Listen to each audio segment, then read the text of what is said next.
चतुर्थी विशेष सूचना देता है, संकेत देता है, प्रेरणा देता है कि पुरुषार्थ 4 ही होते हैं। पुरुषार्थ कितने होते हैं? 4। धर्म, अर्थ, काम, मोक्ष। कितने पुरुषार्थ? कितने? 4। लेकिन आप बताओ कि आप क्या धर्म को आगे रखते हो कि अपने काम को आगे रखते हो? आप बताओ। तो इसमें धर्म को आगे क्यों रखा? होना कैसे चाहिए? काम। पहले आदमी प्रज्ञा से अपने काम में लगता है। काम यानी कामनाएं, इच्छाएं। फिर आपकी बुद्धि जाती है अर्थ। होना चाहिए था काम, अर्थ, धर्म, मोक्ष। ऐसी होना चाहिए आपके हिसाब से। लेकिन महापुरुषों के हिसाब से धर्म, अर्थ, काम, मोक्ष। क्यों ऐसे हुआ पता है? आप जिस काम और अर्थ की चिंता करते हो उसको करने की जरूरत नहीं अगर धर्म कर लेते हो, इसलिए धर्म आगे है। जिस कर्म को आप करते हो, जिस काम को पकड़ के घूमते हो, आपको पता नहीं है हमारे महापुरुषों ने धर्म को क्यों आगे रखा। जो धर्म को आगे रखता है उसको काम और अर्थ की चिंता नहीं करना पड़े। इस जन्म में काम और अर्थ भी प्राप्त हो जाए ना, आगे मोक्ष भी हो जाए मात्र धर्म से। इसलिए आगे किसको रखा?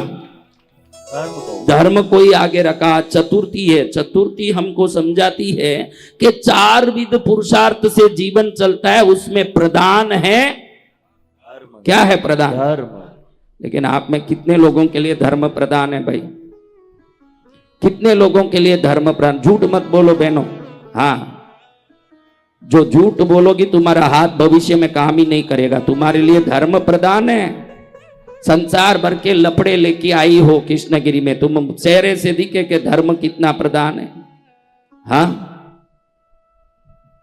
परसों हमारा तिरुपतुर का पदम गुलेचा भोजनशाला में खड़ा है, देख रहा है कि दुनिया भर के लोग झूठे छोड़ रहे हैं, भोजन इतना इतना छोड़ के थाली में रख रहे हैं।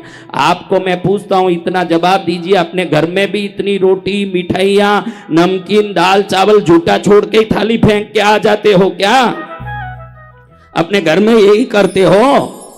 365 दिन निशुल्क भोजन देता हूं। ये खाना नवरात्रि में नहीं है, 365 दिन करोड़ों लोगों को मेरे तीर्थ में निशुल्क भोजन होता है, उसकी व्यवस्था मैं करता हूं। हाँ, 365 दिन भोजन निशुल्क है मेरे तीर्थ में, उसकी व्यवस्था मैं करता हूं। अगर एक रोटी का टुकड़ा भी आपने फालतू छोड़ा है तो मेरी मेहनत पर आप कुठाराघात करते हो, ध्यान रखना। और आज से कोई झूठा छोड़ेगा वो अपने घर में रोटी के लिए तड़फेगा, ये मेरी सावधानी है।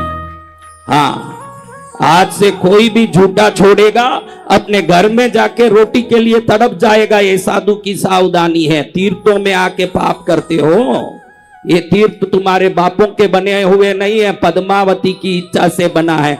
यहां आके विवेक से रहना सीखो। एक दिन में कम से कम 150 लीटर के 3 भगोनों में झूठा जाता है। कम से कम 400 लोग खा सकें, इतना खाना झूठा जाता है। सावधानी रखो, जितना खाना हो उतना ही लो। आपका अगर मन में आए तो आप अपने गांव में जाके भंडारा करो, भक्ति करो, लेकिन मंदिर का एक दाना बेकार न जाए, ये ध्यान रखो। क्योंकि हम साधु बड़ी मेहनत से, आज 3 दिन से आपसे मैंने 1 रुपया मांगा है? किसी से मांगा है? नहीं भगवान। तो कहां से आता होगा?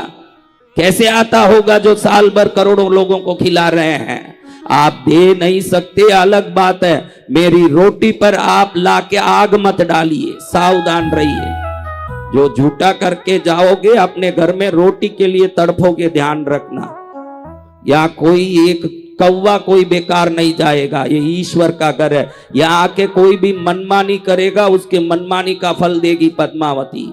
मंदिर में आके सच्ची भक्ति से जाओगे, अपने घर जाने के पहले ही शुभ समाचार सुनोगे कि भाई मेरे घर में सब भला हो रहा। बोलिए दयालु गुरुदेव। घर पहुंचने की भी देरी नहीं होगी। घर पहुंचना तो क्या, उसके पहले ही कल्याण हो जाएगा। अभी भी कितनों को ही कुछ तो अच्छा समाचार घर से आ ही गया होगा। किस किस को आया अच्छा समाचार? हाथ उठाओ, देखो कितने लोगों के अच्छे समाचार आ गए।